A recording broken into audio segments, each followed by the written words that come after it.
দেওয়ানি আদালতে আপনারা যখন মামলা করেন তখন অনেক সময় কিন্তু মামলা সঠিকভাবে আপনারা ওই মামলার আর্জিটা প্রেরণ করতে পারেন না। অনেক ভুলের কারণে কিন্তু আর্জি ফেরত আসে বা নাকচ করে দেয়। আপনার 4টা ভুলের কারণে কিন্তু এই আর্জিটা নাকচ হয়ে যায়।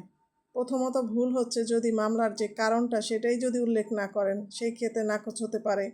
2 নাম্বার হচ্ছে যদি আপনার মামলা যে করছেন দেওয়ানি আদালতে, সেই মামলার যে প্রতিকারটা চাচ্ছেন, সেই মূল্য যে যদি যা আছে তার থেকে যদি কম মূল্য দেখানো হয়, সেই ক্ষেত্রে নাকচ হতে পারে।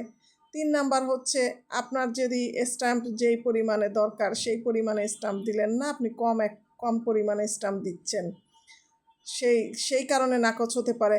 আরেকটা কারণ 4 নাম্বার, সেটা হচ্ছে আপনার আইনে যেই নিষিদ্ধ করা হয়েছে যেই মামলাগুলো, সেটা যদি আপনি করেন সেই ক্ষেত্রে আপনার আর্জিটা নাকচ হতে পারে।